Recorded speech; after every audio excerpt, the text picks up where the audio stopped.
Hello दोस्तों, Ajay sir की ई पाठशाला में आपका स्वागत है।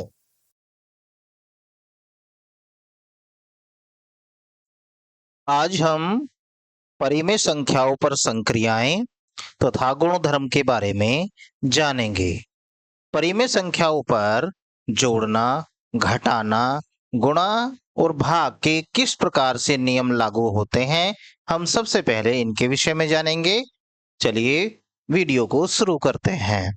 सबसे पहले हम परिमेय संख्या को समझ लेते हैं। परिमेय संख्याओं को P बटा Q के रूप में लिखा जाता है। मतलब एक संख्या ऊपर फिर इस तरीके से चिन्ह बनाकर एक संख्या नीचे की तरफ लिखी जाती है। इस प्रकार से लिखी हुई संख्याओं को हम परिमेय संख्या कहते हैं।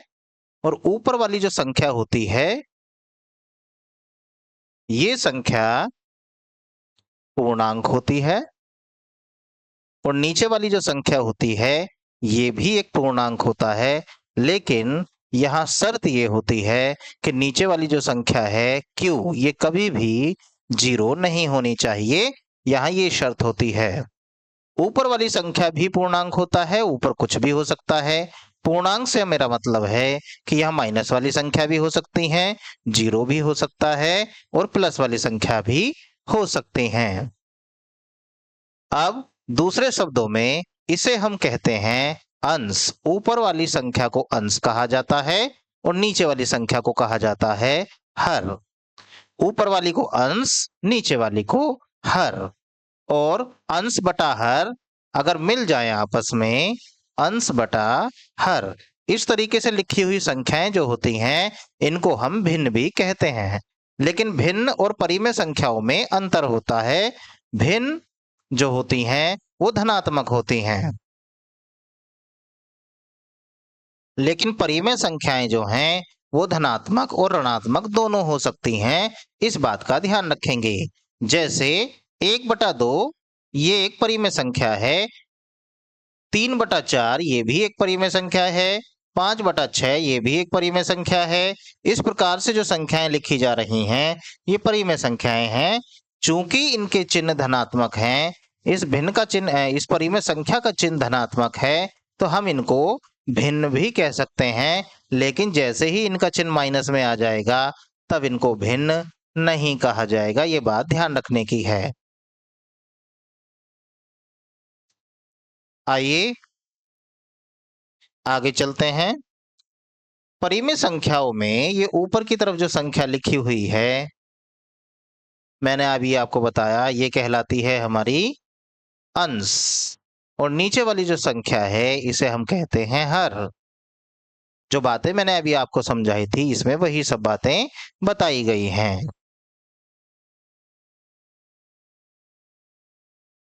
आइए अब हम परिमेय संख्याओं के प्रगुणों के बारे में जानते हैं। सबसे पहले परिमेय संख्याओं में हम योग के प्रगुणों को जानेंगे। परिमेय संख्याओं पर योग के प्रगुण यानी नियम। सबसे पहले आता है संवृत प्रगुण यानी कि नियम, इंग्लिश में इसे बोलते हैं क्लोजर प्रॉपर्टी। दूसरा होता है क्रम विनिमय प्रगुण या नियम, इसे कॉम्यूटेटिव प्रॉपर्टी कहा जाता है। तीसरा योग का साहचर्य प्रगुण, इसे एसोसिएटिव प्रॉपर्टी कहते हैं। फिर आता है तत्समक अवयव, इसे एडिटिव आइडेंटिटी कहा जाता है। हमने अब से पहले पूर्ण संख्याओं के और पूर्णांकों के इसी प्रकार के प्रगुण पढ़े थे। अब हम परिमेय संख्याओं के प्रगुणों को पढ़ने जा रहे हैं। चलिए बारी बारी से इन सभी प्रगुणों को समझते हैं। सबसे पहले परिमेय संख्या को देख लीजिए। परिमेय संख्या किस प्रकार की होती हैं? ये P/Q के रूप में लिखी हुई संख्याएं होती हैं। माइनस में भी हो सकती हैं, प्लस में भी हो सकती हैं, ये ध्यान रखेंगे। और 0 भी इसमें आता है। 1 2 3 4 करके जो गिनतियां होती हैं वो सब भी इसी के अंतर्गत आती हैं। हम कह सकते हैं कि जितनी भी प्रकार की संख्याएं हम पढ़ते हैं, हमने पढ़ी थी प्राकृतिक संख्याएं, हमने पढ़ी थी पूर्ण संख्याएं, हमने पढ़े थे पूर्णांक, वो सभी परिमेय संख्या ही होते हैं। तो आइए परिमेय संख्याओं के प्रगुणों को सीखें।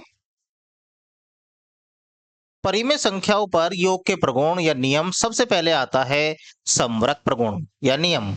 अगर आपने पूर्ण संख्याओं के और पूर्णांकों के प्रगुणों की वीडियो को ध्यान से देखा होगा तो आप संवरक नियम के बारे में जानते होंगे।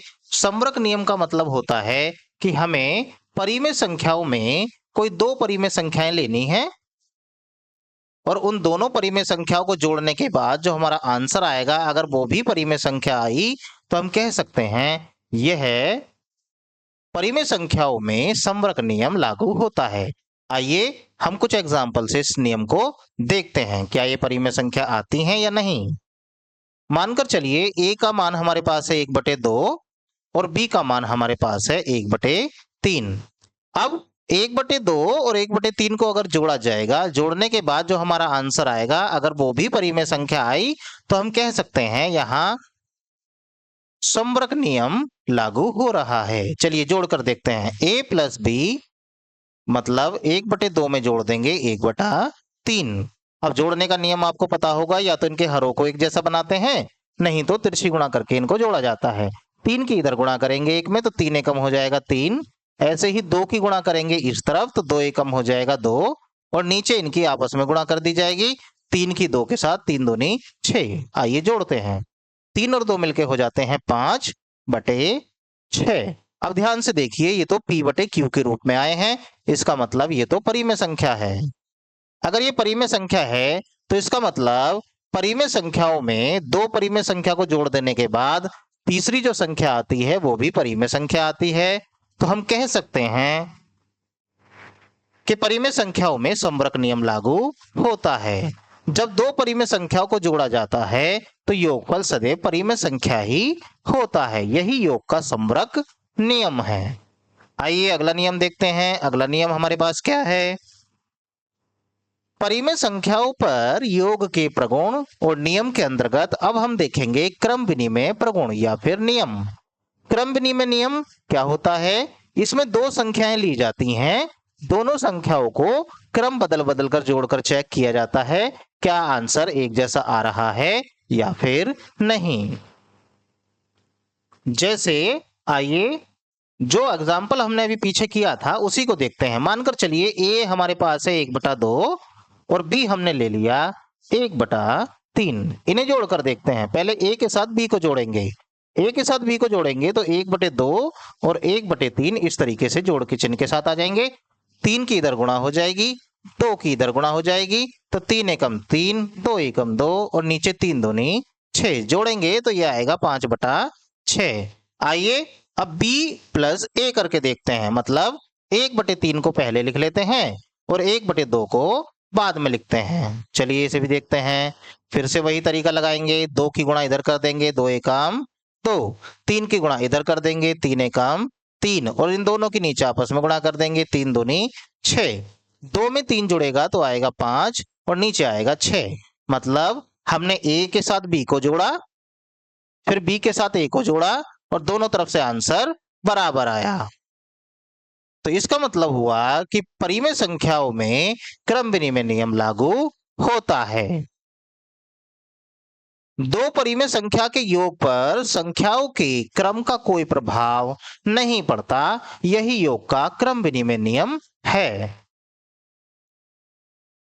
चलिए तीसरा नियम देखते हैं क्या है। परिमेय संख्याओं पर योग के प्रगुणों के अंतर्गत अब हम तीसरा नियम देखेंगे, योग का साहचर्य प्रगुण। इसे योग का साहचर्य प्रगुण कहा जाता है। अब इस प्रगुण में होता क्या है, हमें 3 संख्याओं की जरूरत होती है। इसमें पहले पहली 2 को जोड़ा जाता है, उसके बाद उसके साथ तीसरी जोड़ा जाता है और दूसरी तरफ हम पहले बाद की 2 संख्याओं को जोड़ते हैं, उसके बाद पहली वाली को जोड़ते हैं। अगर इस तरीके से करने पर दोनों तरीके से आंसर एक जैसा आता है तो हम कह सकते हैं कि परिमेय संख्याओं में योग का साहचर्य प्रगुण लागू होता है। चलिए इसे भी करते हैं। मानकर चलिए हमारे पास 2 संख्याएं हैं, 3 संख्या इस बार लेनी होंगी। एक मान लिया हमने 2 बटे में 1 लगा देंगे तो 2/1 ये भी परिमेय संख्या के रूप में दिखेगी। देखिए दूसरी मैं ले लेता हूं b, उसे मैं लेता हूं 3। चलिए बटे में 1 लगाने से ये भी परिमेय संख्या की तरह दिखने लगेंगी। और तीसरी मैं ले लेता हूं 4। मैंने इसलिए आसान संख्याएं ली हैं जिससे आपको ये नियम लगाना समझ में आ जाए। तो पहले हम ये वाला पार्ट सरल करेंगे, लेफ्ट हैंड साइड वाला, मतलब a plus B bracket close फिर प्लस सी। अब देखिए क्या होता है, a का मान हमने लिया हुआ है 2, यहाँ 2 रखेंगे, प्लस b का मान हमने लिया हुआ है 3, यहाँ 3 रखेंगे, प्लस 4, 4 को बाद में जोड़ेंगे। पहले 2 के साथ जोड़िए 3, 2 3 मिलकर हो जाएंगे 5, और प्लस बाद में जाके 4 जुड़ेगा, तो 5 और 4 मिलके हो जाएंगे 9। यानी कि हमने a प्लस बी प्लस सी को, इसमें a और b को पहले जोड़ा, c को बाद में जोड़ा, तो हमारा आंसर आया 9। अब हम देखते हैं a plus bracket b plus C bracket close. अब इसमें a को ऐसे ही रहने दीजिए, यानी कि 2 को ऐसे ही रहने देंगे। पहले हम b की वैल्यू है 3, c की वैल्यू है 4, इनको जोड़ेंगे और देखते हैं इस तरफ से आंसर कितना आता है। 3 और 4 जब आपस में जुड़ेंगे तो 7 बन जाएगा, 7 में 2 जोड़ेंगे तो आ जाएगा 9। अब ध्यान से देखिए, दोनों तरफ से आंसर एक जैसा ही आया है। इसका मतलब होता है कि आप a प्लस बी को पहले जोड़ के बाद में c को जोड़िए, या फिर a को ऐसे ही रहने दीजिए, b और c को बाद में जोड़िए, तो दोनों प्रकार से आंसर बराबर आएगा। यही योग का साहचर्य नियम कहलाता है।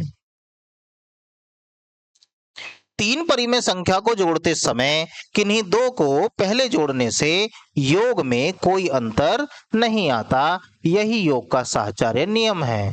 मतलब 3 परिमेय संख्याओं में कोई सी भी 2 को पहले जोड़ के बाद में तीसरी वाली को जोड़ोगे तो आंसर पे कोई भी प्रभाव नहीं पड़ता है। इस नियम को भी ध्यान रखेंगे। अगला नियम देखते हैं, तत्समक अवयव यानी कि एडिटिव आइडेंटिटी। इसके लिए सभी परिमेय संख्या को ध्यान से देखिए। इन परिमेय संख्याओं में ऐसी कोई संख्या हमें देखनी होती है जिसे किसी भी संख्या के साथ जोड़ दिया जाए तो वही संख्या आ जाए। देखिए, मानकर चलिए मैं इनमें से कोई एक संख्या ले लेता हूं। सभी संख्याएं परिमेय संख्याएं हैं, कोई सी भी संख्या ले सकते हैं। मैंने लिया चलिए 3। अब मैं 3 में ऐसा क्या जोड़ दूं कि आंसर 3 ही आ जाए।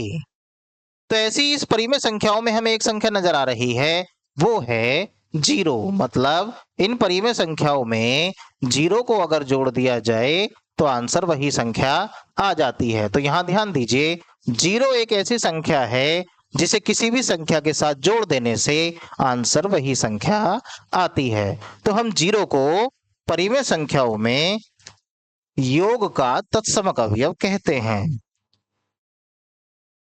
किसी परिमेय संख्या में 0 जोड़ देने पर योगफल वही संख्या आता है। 0 को परिमेय संख्याओं के लिए योग का तत्समक अवयव कहते हैं। यह हमारा नियम नंबर 4 हुआ। आशा करते हैं आपको ये सभी नियम समझ आ गए होंगे। वीडियो को देखने के लिए आपका धन्यवाद। Thanks for watching.